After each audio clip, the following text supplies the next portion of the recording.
Compostos ternaris, oxoàcids, família de l'oxigen. A continuació trobareu les combinacions més freqüents de l'hidrogen i l'oxigen amb els elements de la família de l'oxigen. En nomenclatura tradicional, acceptats per la IUPAC. La família de l'oxigen és aquesta. L'oxigen i l'hidrogen formarà combinacions amb el sofre, seleni, tel·luri i poloni. El nombre d'oxidació d'aquesta família és 2, 4 i 6.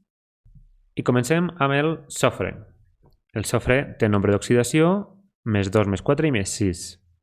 Amb més 2, la fórmula tindrà aquest aspecte i li direm àcid hiposulfurós, àcid hiposulfurós. Compte perquè el sofre és una excepció i no podem dir àcid hiposofrós, no, àcid hiposulfurós. Amb nombre d'oxidació més 4, àcid sulfurós i en nombre d'oxidació més 6, àcid sulfúric. Aquest és dels més freqüents i el trobareu sempre, l'àcid sulfúric.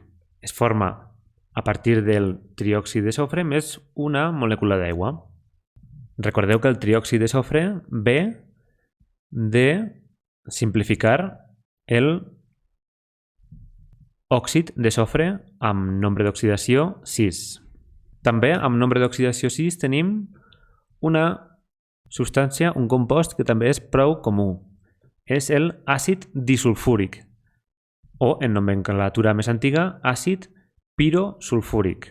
En vídeos anteriors havíem dit que els prefixes orto, piro i meta es utilitzaven principalment per a les excepcions de bor, silici, fòsfor, arsènic i antimoni, però en aquest cas també l'utilitzem per al sofre. Si no recordeu què vol dir els prefixos piro, orto, piro i meta, us recomano que visualitzeu el vídeo de compostos ternaris, oxoàcids, orto, piro i meta. Llavors, l'àcid disulfúric ve de combinar 2 vegades el triòxid de sofre amb una molècula d'aigua.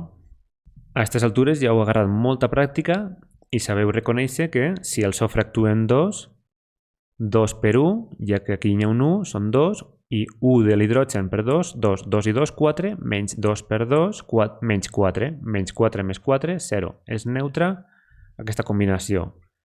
En aquest cas, si actuen 4, 4 per 1, 4, i 1 per 2, 2, 6. Menys 2 per 3, menys 6. 6 menys 6, 0. En aquest el mateix i en aquest el mateix. Si ho desitgeu, com a regla mnemotècnica, podeu recordar que les famílies que tenen nombres d'oxidació parells, com són la de l'oxigen i la del carboni, aquí sempre apareixerà un 2.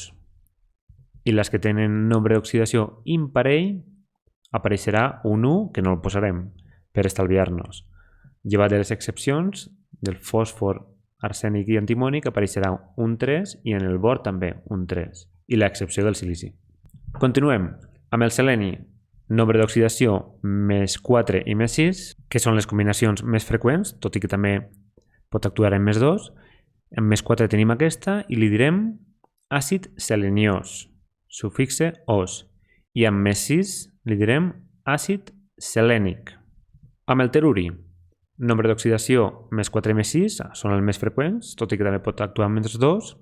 Amb més 4 li direm àcid tel·lurós. Compte que cal escriure-lo bé en català. I per a més 6 direm àcid tel·lúric. Així, aquests compostos que us hem presentat a continuació són les combinacions més freqüents de l'oxigen hidrogen amb els elements de la família de l'oxigen, sofre, seleni, tel·luri i poloni, per a formar els oxoàcids.